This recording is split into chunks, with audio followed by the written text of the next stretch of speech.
it's a proud privilege to have such a august and diverse group of panelists here, and I will just quickly introduce them. Some of them don't require an introduction, but for the sake of it, we should. So one, we have got with us Dr. Inder Gopal. He's the CEO of Indian Urban Data Exchange. And Dr. Inder is overall not health, but it's also a research professor at IISc Bangalore. And Dr. Gopal has had a distinguished research career in the area of computer networks with 20 patents and more than 70 technical publications in his name. He's also worked with some of the most well-known tech companies at senior positions and has founded, built up, and successfully sold to venture fund startup companies. So, Dr. Inder, welcome to the panel, and thank you for being here. We also have Sheenam Ohrie.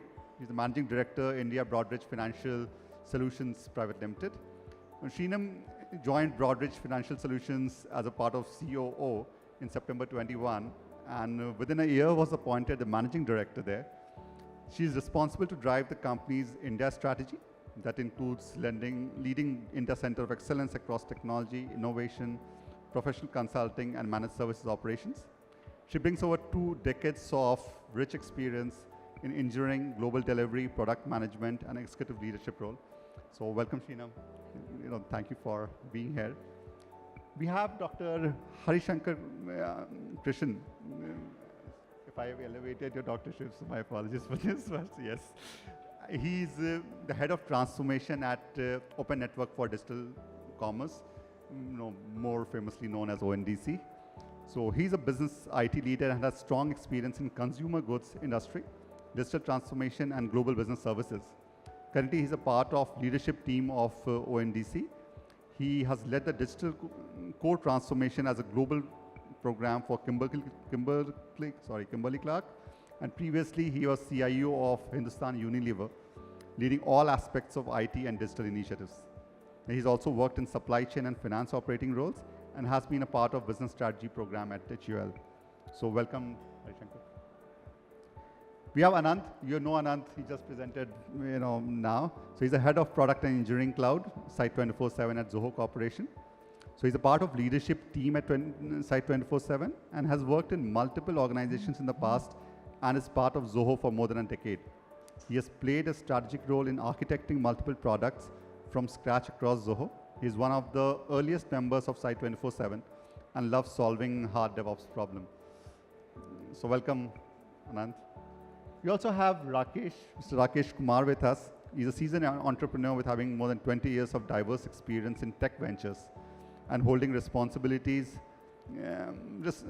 at very senior position. He's also founder and CEO of B&K Infotech and is founding director of Z-Bytes Rental Planet. He boasts an impressive track record as a serial entrepreneur with rich portfolio of successful ventures and has carved a niche for himself in the business world. So welcome, Rakesh. And while I was discussing with the panelists the kind of rich, diverse experience that they bring, and the topic that we have today, which is around Atmanirbhar Bharat, we are going to touch upon 3 broad areas because this is of such a wide topic that we can continue discussing it for very long time and still would only be scratching the surface.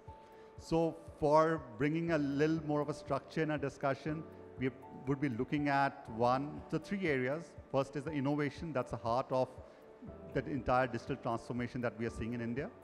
Second is the self-reliance itself, the Atmanirbharta that we have been talking about, and India is currently pursuing and proudly leading multiple initiatives in this. And third is, how do we create an ecosystem of startups, and how do we enable that ecosystem so as to take the lead in creating further new solutions for India to manage, so India to use. So with that, I will start with our first panelist, which is Dr. Inder Gopal. Now, Dr. Inder Gopal is doing something which is, which has been a requirement for a very long time.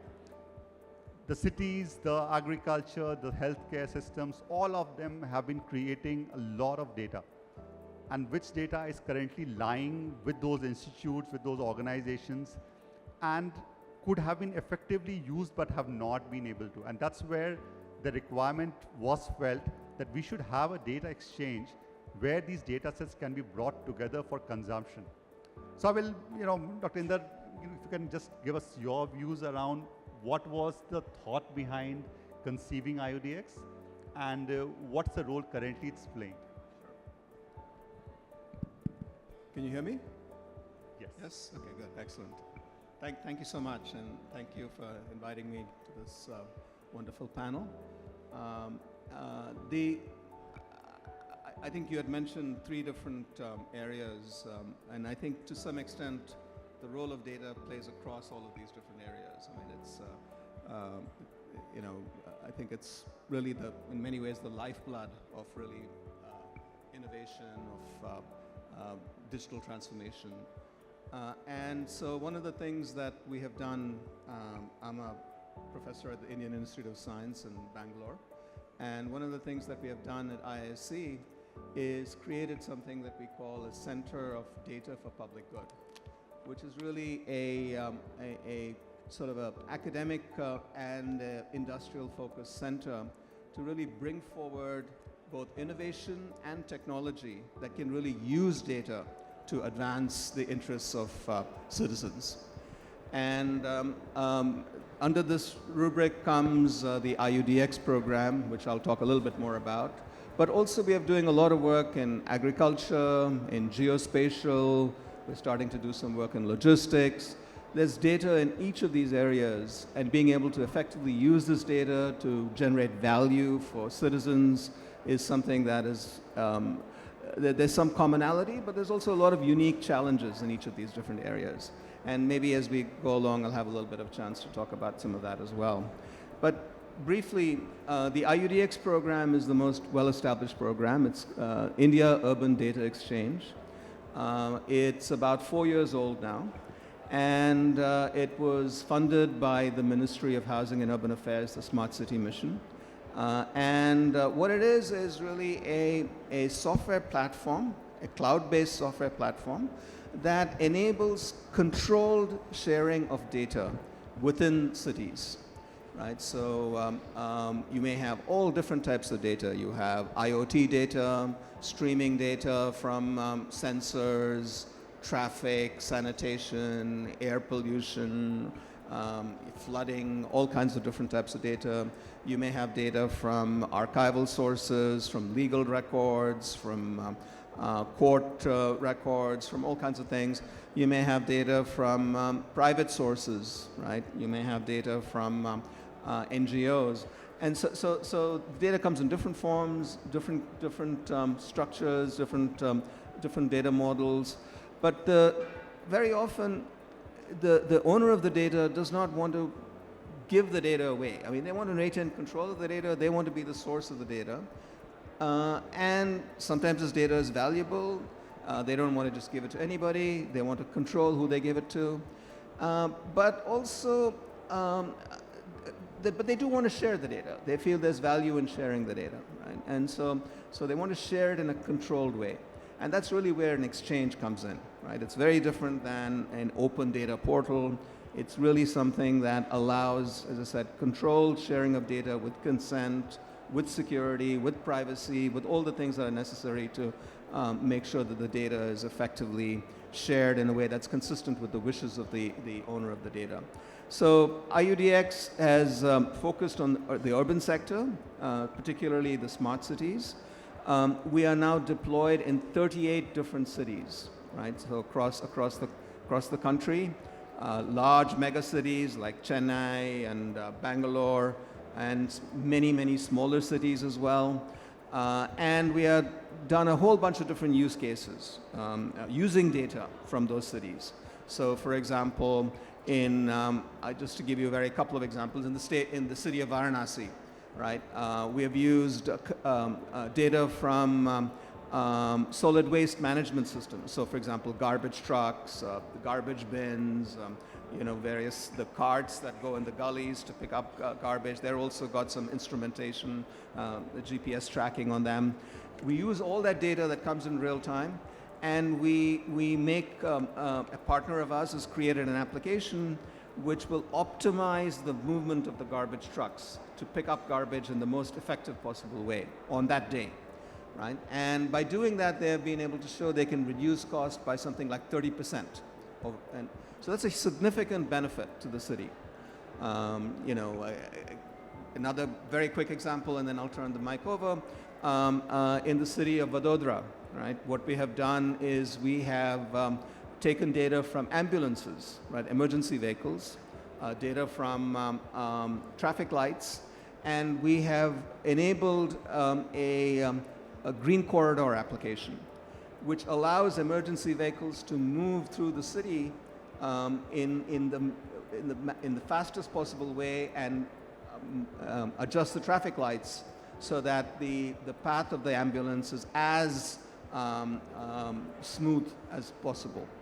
So that's an example which again has saved lives, right? I mean, apparently I heard a statistic, 25% of people who are picked up by an ambulance never make it to the hospital, right? And if you can even take that 25% and make it 24%, that's still a significant benefit.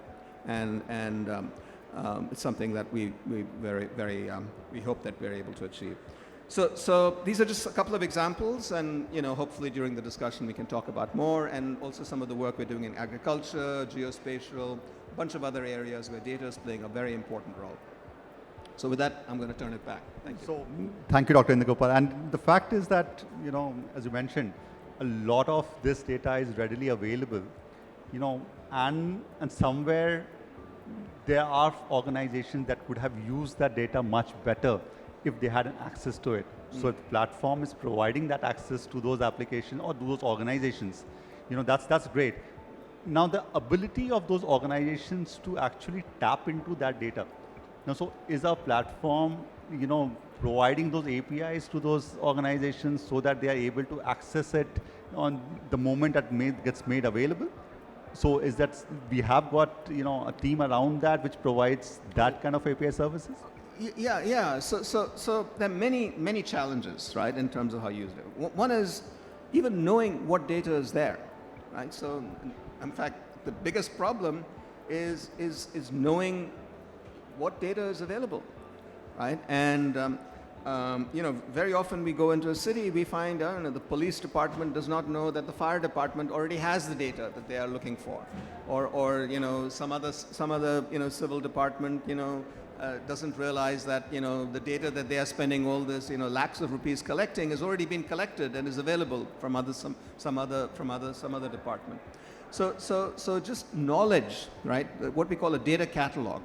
Right, being able to understand comprehensively all the data that's available within a particular domain, and not just the data, but also the metadata. Right, standardizing the way the metadata is represented, and creating essentially a catalog. Right, very similar to when you go into a library. Right, one of the things you do is you go to the card catalog and you look at what books are available, and then you find the book, and then it tells you where that book is available in this particular shelf, and then you go and pick it out. Just like that, we have created something called a data catalog, which is part of IUDX. Then being able to, identify, designated people, essentially allow the data to go out in a way that's consistent with the policy, right?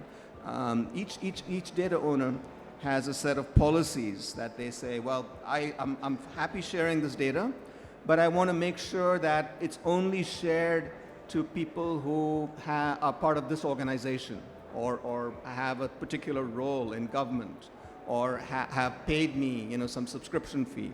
So there may be certain policies that the owner of the data has defined.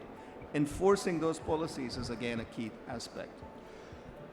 And then the final challenge, which I will mention before I start coughing, is representing the data in a consistent way, right?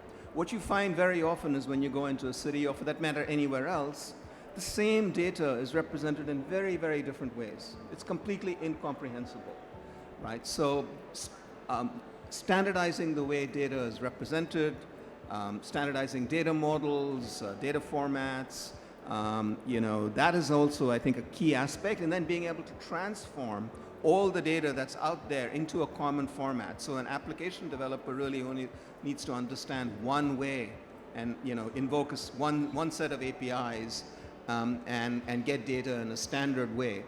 That is, again, a key aspect of a data exchange.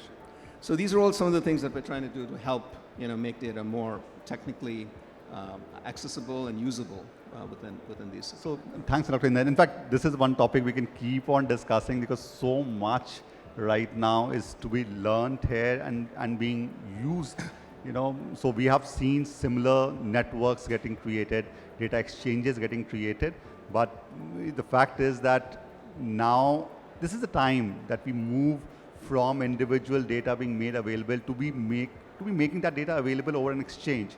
And we have got, in fact, other exchange, that we have, or a large network provider that we have, which is changing the way, the overall online retailing gets done.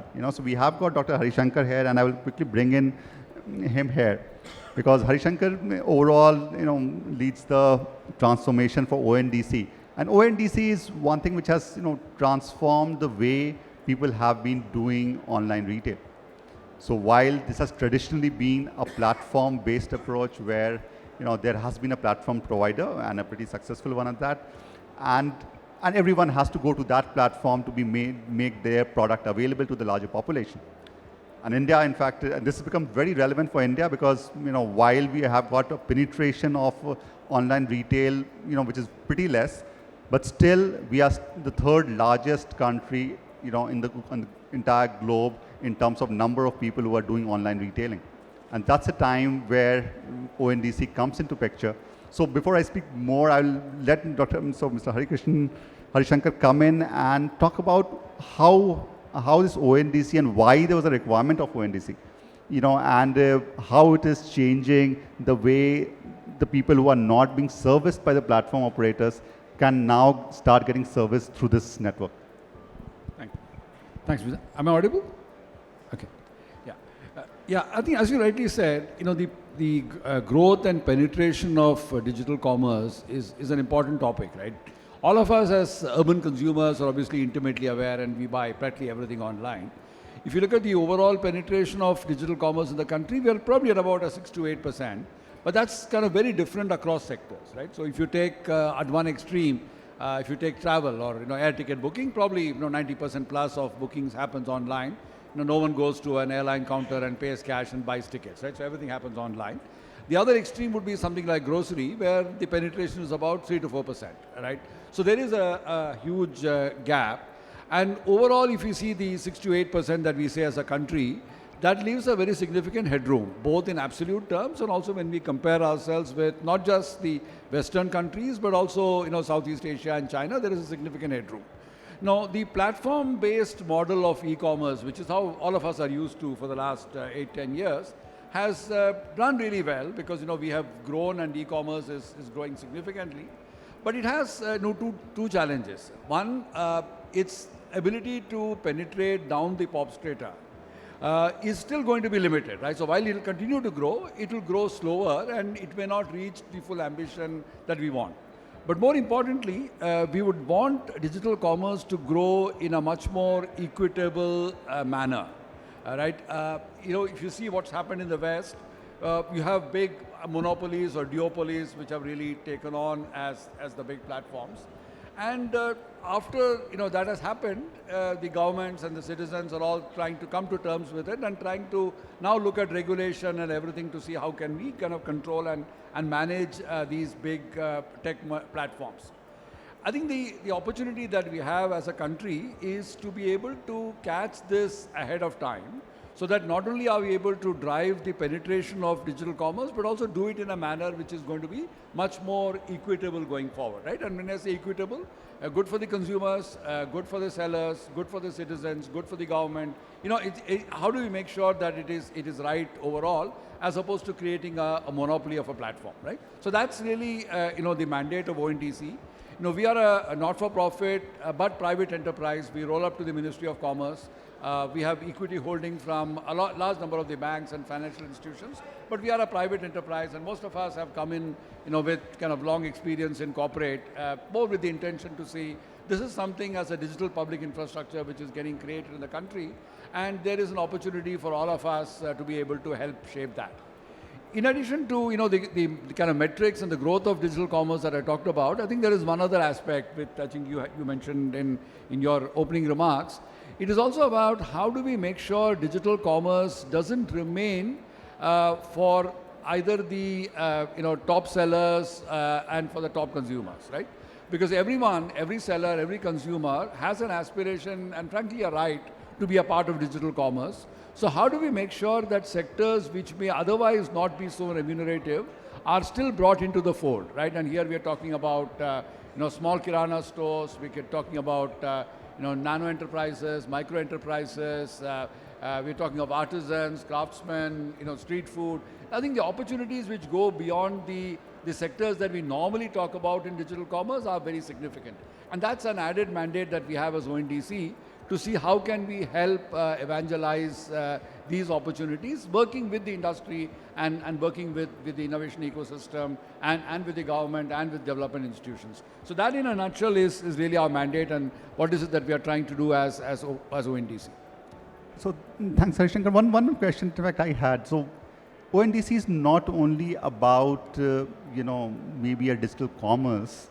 We have seen this, going into areas, for example, this Namayatris is, kind of an, I would say, competition to Ola, Uber, which has got launched recently.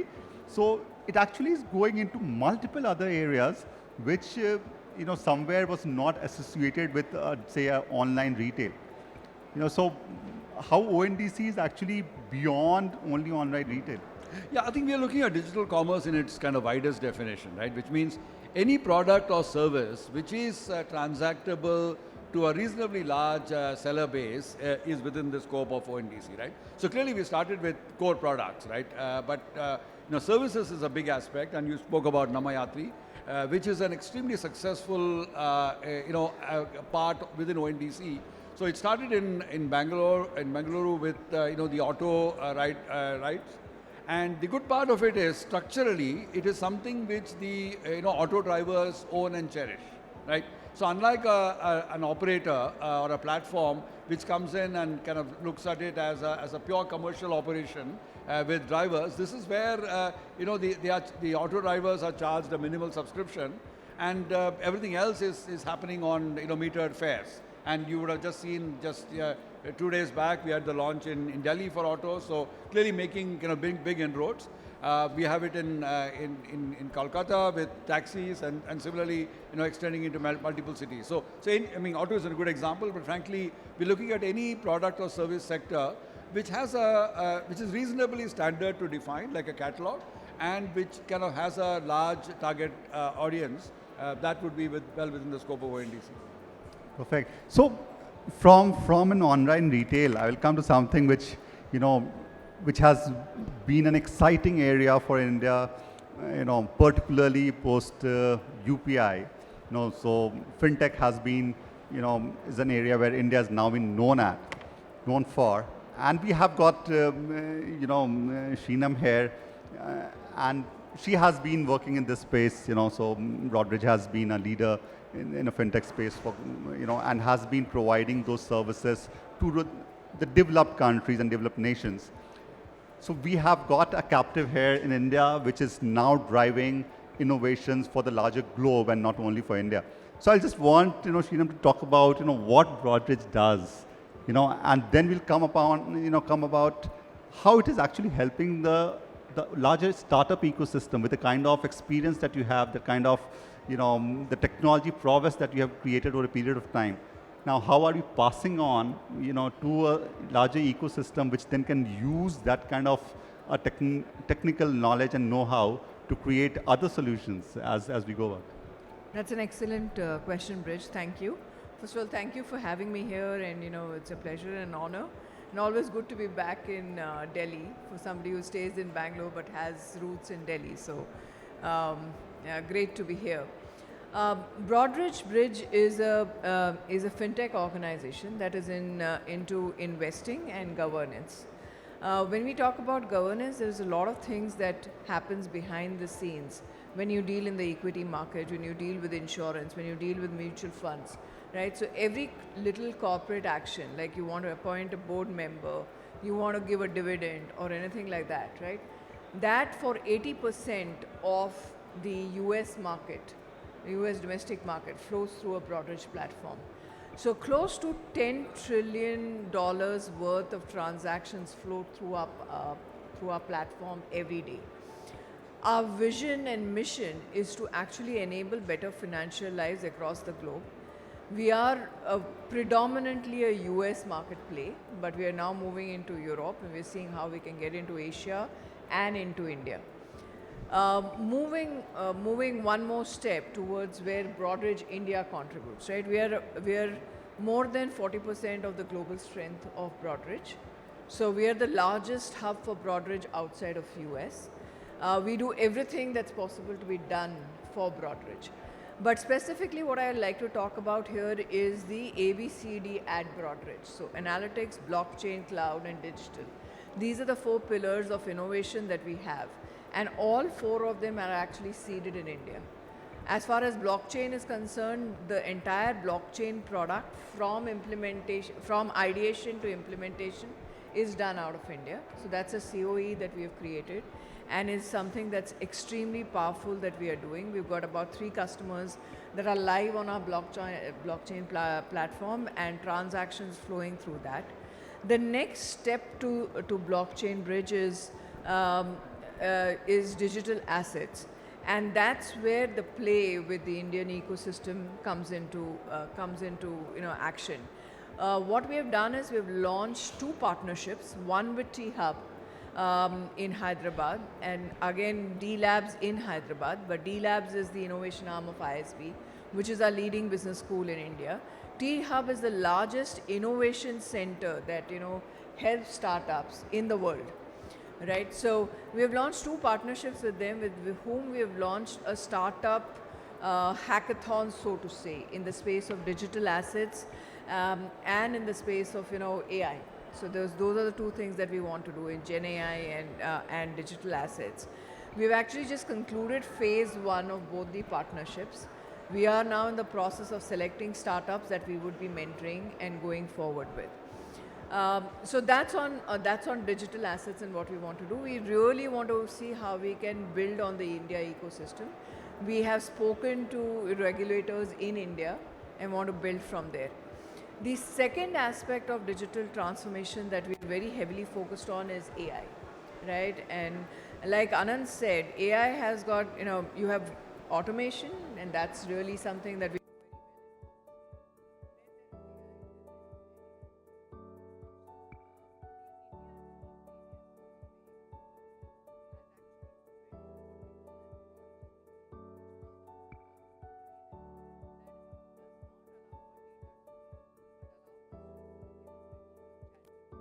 So that's something that we have built. We've also recently launched 2 products. One is called Bond GPT, which allows the end consumer to get data on what's available in the bond market. Right? If you talk about shares, you'll have 3,000, 5,000 shares. But the moment you go into this fixed income asset class base and you talk about bonds, it can be in the range of 50,000 to almost 100,000, right? So how do you decide what you want to do? Bond GPT helps that. Very recently, last week, we launched Ops GPT, which is like an ops console for people who are into the operations, right? Specifically because now the US domestic market is headed towards T+1. India has already matured there, but this will help us reduce the transaction time from T+2 to T+1 and prepare us to lead into T+0. So that's something, and all of that is being done out of India. So our play here is really to see how we can leverage the talent base, both from our own associates' perspective and the ecosystem to become better. So thanks, Sheenam. I think this is one area where we've seen everyone now wants to move to T+0, so. Yes, India has already announced it, and some of our securities would be there by March. Yeah. So and it's so, an amazing feeling to see, Indian talent actually propelling the US, fintech market. And I'm sure we would be here in India very soon. So one thing which I again want to touch upon, so while we are talking about, so ABCD, is a great definition that I've heard. We're going to use it maybe more often. Blockchain is an area where you have seen, India also wanting to, create certain solutions. We have got our own digital rupee coming on that. Now where do you see the role of a larger, startup here? Because there's one thing about creating solutions and then sending to, say, a US market. But what's the role of a startup here in this? How do they can leverage, your knowledge and create solutions here for India? Because that's what I was looking at from an Atmanirbhar perspective. Is there something that we can? Absolutely. So as far as digital assets is concerned, we have something called 605 Studios, which is really a play on the building that we've got in Manhattan, which is numbered 605. But 605 Studios is an independent legal arm of Broadridge. And the entire development, so to say, happens in India for that. We are on an open network, and what we want to do is we want to leverage the power of startups because they can be fast, they can be agile. They are not restricted to develop POCs and proof of concepts or whatever by and are not hindered by all the protocols we need to follow. So what we are keen to figure out is that in the space of AI and in the space of blockchain, are there people who can help us innovate faster, build solutions that we can take to the market in a partnership basis, both in the India ecosystem, in the Indian subcontinent and outside. So we'll be focusing for digital assets because the government here already has regulations in India, and then see how we can take it to Europe first. Perfect. Yeah. So that's in fact that brings me to our actually next panelist. So we all know Zoho, so are pretty proud of it. And sorry, Ananth, yes, thanks. And we have Ananth here, and we have heard from him. And Ananth, I just want you to take up from where Sheenam left around how are we leveraging the Indian talent pool around AI, around digital, and creating product not only for the world but something which is also getting leveraged in India and is powering Indian markets. Okay, thanks, Bridge. So first off, a lot of information so far. So from the left extreme to the rightmost folk who is actually sitting with me here, Hari. So thanks for sharing so much of information, folks. So a lot of learning for me as well. So coming to the startup aspect, from our perspective, there are two different things that are pretty important in localizing the talent. So we call it as translational localism. So as Sridhar always mentions about it. So localizing talents will actually help you make them feel a lot more at home. That actually gives them the room and the freedom to execute as well. So we have actually experienced it as an organization, and we have expanded across 50 odd locations in Tamil Nadu itself. So it's not just one place. We have a concentrated office in Chennai, but we have expanded it across 50 rural areas. And we were able to find extraordinary talent pool here in India, in Tamil Nadu, in just one state, across 50 different villages. So it was all possible because we had the courage to take that step. So the first thing is to actually take the step. And the second part is the timing of execution. So if you take it back to 20 years, far away, the people in rural areas didn't have the opportunity. Right now, they do have the opportunity to explore it due to the connectivity. A lot of YouTube has a lot of content, and you have a lot of Coursera or else be it Udemy. You have a lot of folks sharing content online. So learning has become a lot more easier right now. So the rural areas are actually buzzing with talent. They are able to get access to those information, and they are able to innovate themselves. And to be precise, we have a product called a Zoho Disk, which was completely built out of Tenkasi, and it is storming the market. So we have almost like last year we had a crackerjacker of a year with respect to revenue streams in case of Zoho Desk, and they are giving a very tough fight to a very big provider like ServiceNow or another market like Atlassian, which is dominated by them. So what you get to see here is like, it doesn't matter from where you actually come from. So it's all about the effort that you put in. And the timing is perfectly suited for us to actually take this chance. And again, one approach we take towards building products, which we kind of urge to the startups who kind of approach us as well, is to actually kind of take your steps with milestones. A lot of folks don't actually do that. They actually go with the flow. And what they may end up with is like, they may endlessly go and chase around the market rather than trying to innovate.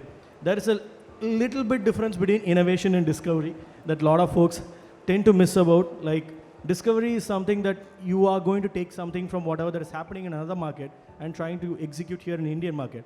But most of the time what happens here is like, you tend to misfire on it because the cultural aspects of a product changes from country to country. So whatever that works well in US may not work well in India, and whatever that works well in India may not work well in US as well.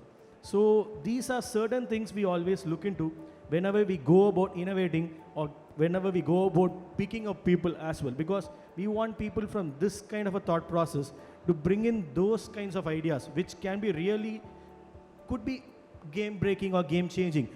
Like one more thing that you need to always think about is like, be open to hear to ideas. So it can be pretty raw. It can be from anyone who has actually joined the organization pretty new. It can also come from them. Just have it all on a sheet of paper and just go across it maybe once in a month or once in a quarter. It is no harm because we have built multiple products here in Zoho, like that, maybe like whatever you see called as Zoho Expense right now, which is actually giving you expense management systems across multiple ways. Like where I travel using Zoho Expense app in my mobile app. So all my travel management is done using Zoho Expense. It is not new, but the concepts that we brought in Zoho Expense was completely based on how we as travelers kind of give us feedbacks to the team. So we kind of learn from our journey and talk about our difficulties to the teams, and they take that as first priorities.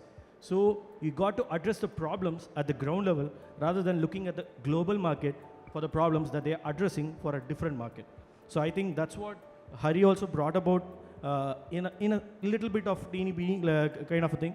So in case of ONDC, they are trying to actually crack a very difficult market. I have a lot of respect for Nandan. So whenever he talks about it in YouTube, I used to listen to it. It's a very hard market. So how do they go about approaching this? That's what I am also eager to watch out for in the next decade maybe. It can become the next UPI if they're able to pull this off, but this would be a groundbreaking innovation if it is going to happen for us. So that is something. Thanks, Ananth. In fact, your talk about bringing the cultural element into innovation. Now, this is something which, is something which is a good takeaway from many of the startups, because while we want to replicate what has been successful in other countries, is it something which is relevant? Would the consumer actually take it the way some other country has taken this up?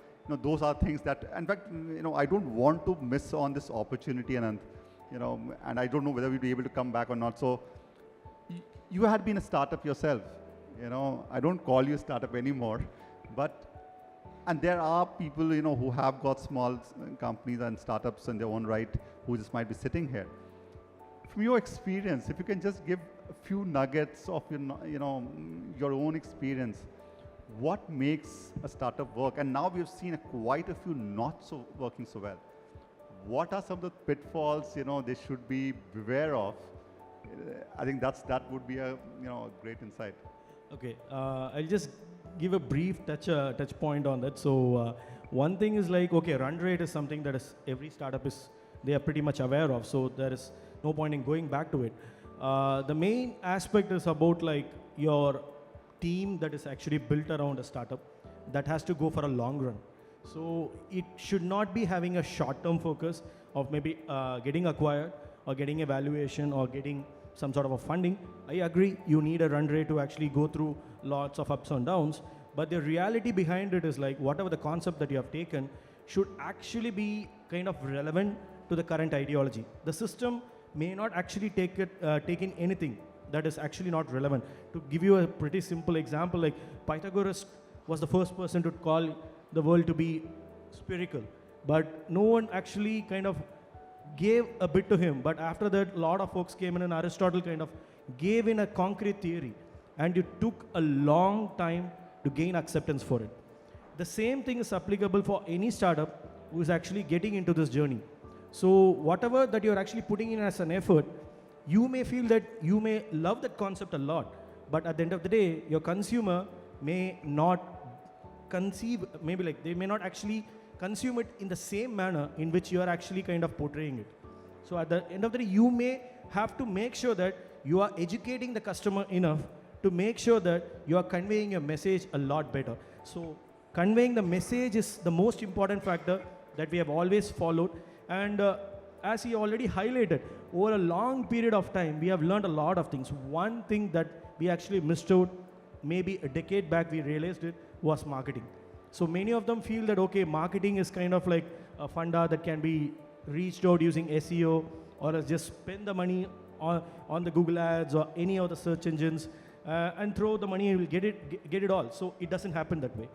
So you need a fundamental logic behind how you go about executing each and every change that you're doing to your web pages, or each and every change you're bringing about into your product, and how your product is being consumed by the end consumer on a day-to-day basis. So there is no use in doing a product that never gets seen on a daily basis. So first of all, daily active users could be one good mantra, but again, your daily active users, what are they doing inside your product? So that is something that gives you the idea to execute the next thing inside your product, rather than executing what your next big competitor may execute. So that is the most important factor. And thanks, Ananth. I know you can do a masterclass on this, but unfortunately we don't have much time. And I would bring Rakesh here because, we're talking about a lot of innovation happening. Hello. And somewhere, and this is one topic I want to touch upon, towards the end, is that India still is not, a completely or a very urban country. We just would be touching upon 50% urbanization. A large set of population still resides in rural areas. And somewhere, how do we take this digital to the rural becomes a very important aspect that needs to, get considered. And this is one area where Rakesh and his organization has playing a big role. It's not only rural, it's about how do we go, to the last mile. So Rakesh, if you can just provide us some insights on what is something that you're doing around the edge data centers, and how it is powering some of the applications, which actually can be delivered to the locations which are not very well served by large data centers, which are available primarily in the larger cities. Thank you. Thank you for having me here. Now, if you look into, so it's been said that by end of 2025, 56% of new internet users will be from rural areas, right? We are talking about AI, we are talking about blockchain, we are talking about 5G and everything. Everything is growing faster. Every company is building an AI product. Everybody is working on IoT platforms. Now, do we have the infrastructure? In India, I really see a lot of examples where you'll find we really don't have that digital infrastructure by which these AI systems and these IoT platforms can be catered to the rural areas. In fact, I find examples where there is a problem of latency and there is a problem of bandwidth cost that is being incurred with all these AI systems, because there are a lot of massive data. As AI evolves, there will be a lot of massive data that needs to become and that needs to be delivered to the customer at rural as well as the urban area. How do we cater that? That is where we ping in. So we have a plan and we have a vision of establishing edge computing centers at block level of India. So eventually what will happen with all the 5G that is being jumping in with all the providers that we have, every tower needs to have an edge computing centers to be constructed. And that is one thing that we are creating. We are creating a digital infrastructure where all the innovations and everything that is being done in India would be catered not only to the urban areas, but needs to be catered as well as to the rural areas. I'll give you a small example. I was watching a cricket match, live cricket match, a few days ago, and I could find as soon as the users went to around 4.3 CR, which is approximately 0.04% of Indian population, I could find the latency difference between the 3 televisions that I had in my house. So there was a time where a player was out, and then in another TV, I could find that two ball is behind the whole cricket match. So that is the infrastructure problem that we have, and that is what VueNow is wanting to resolve. We want to go into the core level, build an infrastructure so that all these ecosystem that is being built around the technology would be catered not only to the urban and most, so I'm talking about this latency issue that happened in a city like Noida. You can just imagine with the Modi government having so much vision in digital infrastructure building up and getting a lot of digital products that is being there, even UPI. You will not find UPI to be working in a similar fashion that we are having it in cities like Delhi. If you go to a rural place, people are not able to, in fact, utilize these UPI payment gateways that we have for payment and everything. So there are a lot of technology which is very much dependent on mobile, and how do we cater that? That is the most difficult and most challenging thing that we need to have cater in a country which has 140 billion of population and with so much geographical difference as far as technology is concerned. That is what we are trying to bridge this gap and bring forward, and so that everybody has an equal right in technology, using as well as giving their own innovation in all the technologies with all the ecosystem that we have.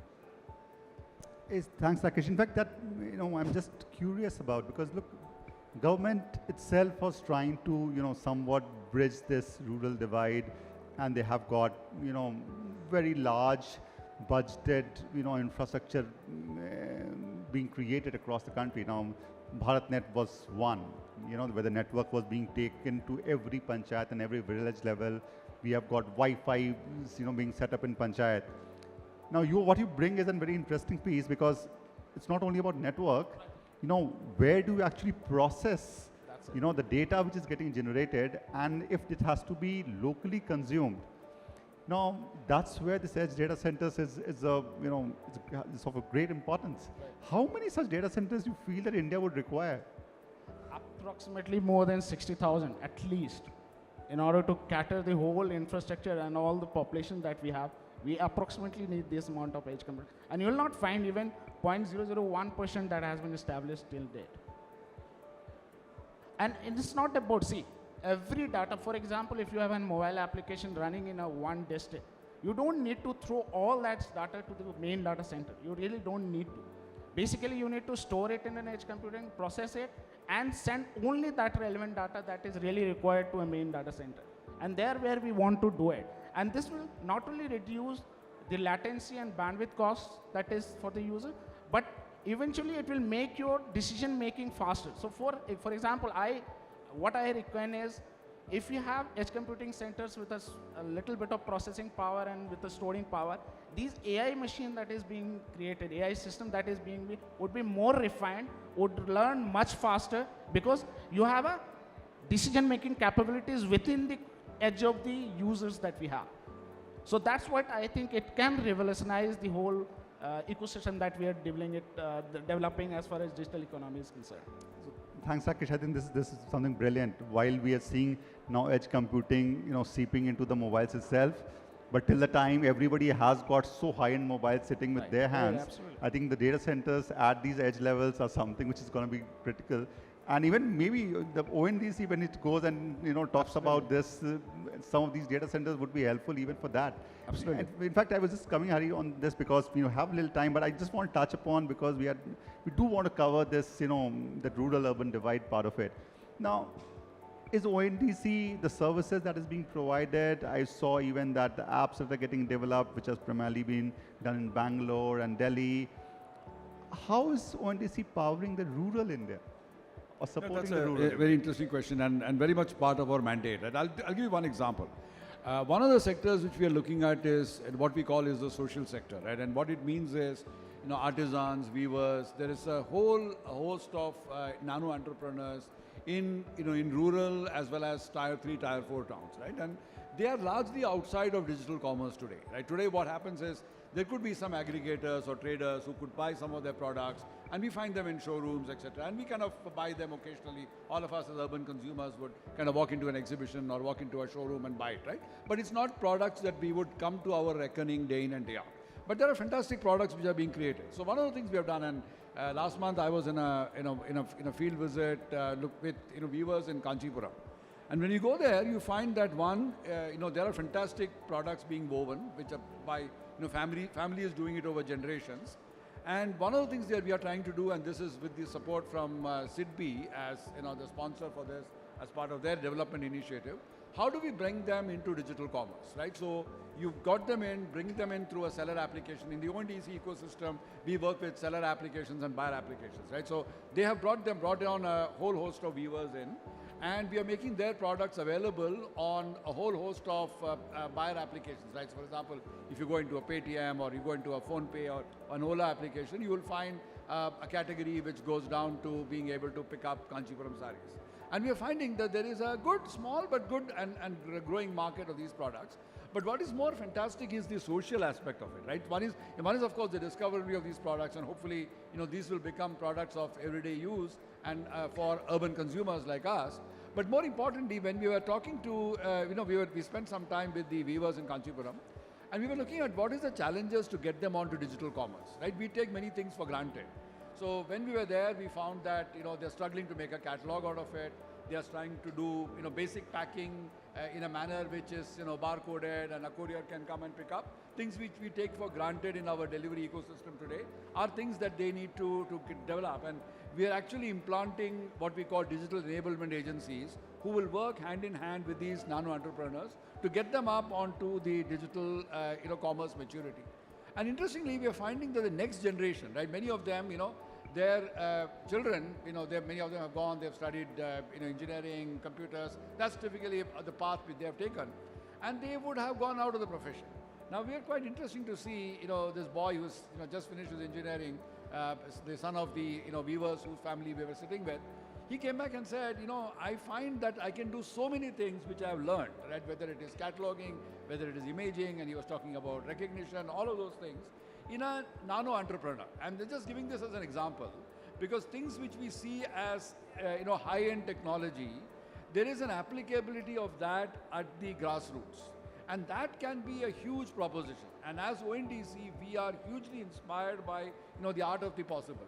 And we think this is just one example. And I'm sure when we kind of go deeper, you will find that in every sector, in every geography, there is a use case, which is on the one hand, it is about high-end digitization, but it's also about grassroots level development, which can transform livelihoods for artisans, weavers, and not just artisans, weavers, right? We're talking of small industries. I think it can be truly transformative, and we are hugely inspired by that possibility. Thanks, Hari, because I know we are short on time, and I don't want to miss on Inder's input here, because Dr. Inder, we mentioned about IODX, and the name itself has got an urban there, But we're looking at, is IODX only for urban, or are we, because we are also getting into agriculture space, Is it something which is looking at the data which is getting generated at a, say, rural level, and does it have a place for consumption of that data or making that data available to the larger, ecosystem players for consume? No, I'm very, very glad you asked that question, actually, and I think absolutely, data is something that goes. We started with urban because it just happened to be, that was a big source of data, but very much our focus is really across the entire economic spectrum, right, and particularly in rural. So let me give you an example. We are now working with the government of Telangana to build and operate something that we call an agricultural data exchange, right, which is obviously targeted at the rural sector. The agricultural sector, which is about 55% of our population. The use case that we are targeting is actually improving the ability for farmers to get loans, right? So for those of you that are familiar with our agricultural sector, you know that most farmers are subsistence level farmers, right? We don't have agribusinesses in this country. And farmers, very often when they apply for a loan, they don't have collateral. Sometimes they don't even have title to the land, right, that they're tilling. And so when a financial institution, an established financial institution gets a loan application, there's very little information that they have in order to make a determination as to whether to give a loan to this farmer or not, right? I mean, they are incented to give loans because the government policy, encourages them to give loans, but there's very little information that they have, and consequently, they find reasons not to, and the farmer goes to the informal lending sector, gets a loan from the local money lender, pays exorbitant interest rates, loses the farm, and ends up in penury for the rest of his life. So I mean, this is a sad state of affairs, and one of the things we're trying to do is bring data to the table to fix this problem. So how do we do that? We've worked with all the districts in Telangana to bring data from a whole variety of different sources, right? So this is data from the village, at the village level, that relates to crop yields, crop histories, irrigation patterns, infestation of pests, soil, the soil quality, all kinds of things. And by getting all that data, that may not be specific to the farmer, but it is specific to that farmer's area, you can make a much better decision as to whether this farmer is viable, can pay back the loan, and when the farmer comes and gives a loan application, there's all this surrounding data that allows you to make a determination as to whether this farmer is a good risk or not. So this is an example where data, right, can really play a key role in improving the lives of rural citizens. And so give you that's one example. Thanks. And I can In go fact, on and give you lots of others. Yeah, I understand. But we are now completely out of time. I understand, and I'm sure the next session would be about to start.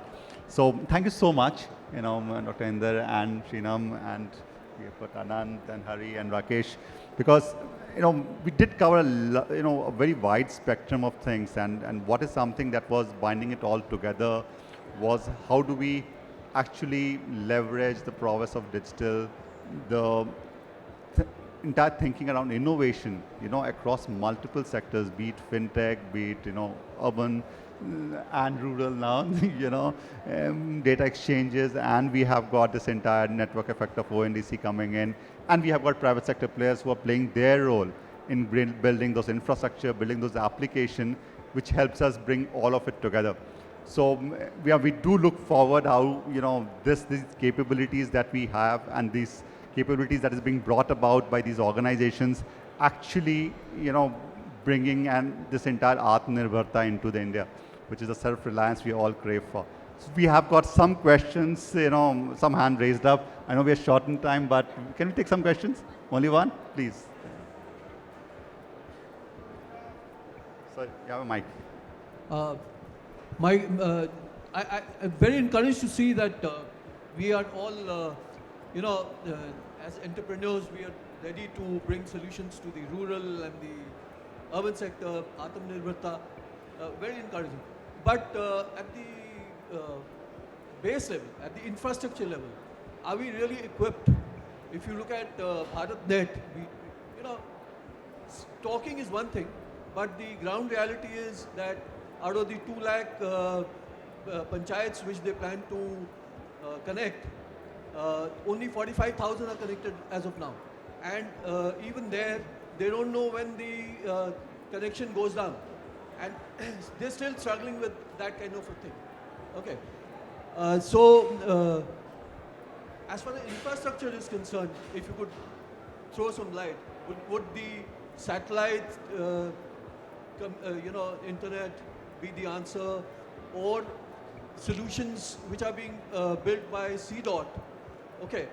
But BharatNet is not willing to even entertain them. So any kind of a coordination at that level to get the infrastructure rolling. I mean, you know, ideas are many. Every one of you here has given so many ideas of how the rural can be brought into the development net. But what about the infrastructure? So, okay. Okay, so thanks for asking it. We are one of the companies who kind of engaged a lot in the rural aspect. So we have learned a lot of things when we engaged with them. So thanks for bringing up the satellite aspect as well. So the reality behind rural is like they are hard to make them, like it's pretty hard to make them adopt. The problem starts at the ground level where you got to make them understand why they got to do something in their terminologies. So say for example, I was there in this particular booth, like we are in Delhi, right? So I went to the canteen yesterday. Okay, so I ordered for some food. The instant first reaction was from the person who was actually going to give me the bill was to actually pay in cash. So at the grassroots level, we are in Delhi, but I told him no, I insisted that I'm going to pay only by UPI. So who is the change maker over here? So I was denied twice to pay only in cash, but I rejected twice and then I paid the third time in UPI. So the enabler always has to be the customer. It should not be the person who is providing the service. So the change has to happen at the ground level. So the same applies to the rural as well. Your customer is the farmer. How do you convince him to adopt whatever you're trying to propose? That's in your hands. That's the work of the entrepreneur. Yeah, so in fact, I'll come directly to the question, sir, which you asked, and I understand there's a problem. Because the fact is that even if the customer asks for, when it comes to a public infrastructure, and I do consider internet to be a public infrastructure at a rural area, that has to be provided, by the state. Till the time it is so, right now, economical for many of these private sector players to go and put those network out there. Till that time, the requirement, and that part has to be done by the government. And we have seen, in remote areas, VSAT being providing those connectivity for multiple such applications. For example, we look for police station connectivity. So we have got, almost every police station connected through a network, either through a VSAT or a landline. But the fact is that for a larger adoption, and then even for the companies to offer their services to the rural areas, there has to be an infrastructure using which the rural population can consume those services. And in many parts of the country, it is still not as much as you rightly said, sir, is available. I wish we had got, a government panelist here. We could have answered, with more details. But what we see as a part of Digital India, that effort has already been started. It has not seen the, completion. BharatNet has been there for quite some time. I know more and more villages are getting added. Even after that, I know certain villages where the network has already been there, it has not been lit yet. So that has to happen. There's also a provision of creating that Wi-Fi, which is made available at the village level. So the design part of it is very much there. The execution part of it, partly is already there, but partly it will take some time for that to happen. Yeah, I just want to add one quick thing, right? I mean, one evidence of this, right, is if you look at the rollout of 5G, right, in our country, obviously it's focused a lot on the urban sector. But the good news now is that, and the vendors, right, are all mostly foreign companies, Ericssons and Nokias and so forth, that are providing equipment that is powering this 5G deployment. But if you look now, you do see the emergence of indigenous vendors, right? Local, in the spirit of this Atmanirbhar Bharat, you see local companies that are emerging, that are building now viable 5G products, both large companies like, Tata's and, smaller companies, many startups, many of them actually in this building today, and that is going to drive the cost down. Right, and We have public carriers like BSNL that are starting to really focus on expanding the footprint of 5G beyond the urban sector into rural areas. And as cost of equipment goes down because of local indigenous manufacturers, that's going to become feasible. And so you will see expanding infrastructure, expanding footprint, and you're already seeing some of that, but I think that pace will continue as time proceeds. Thank you so much. I think we have time for only this today. And again, thanking all the panelists for taking your time for being here. And I've learned a lot today, and I'm sure the audience also would have. So thank you so much.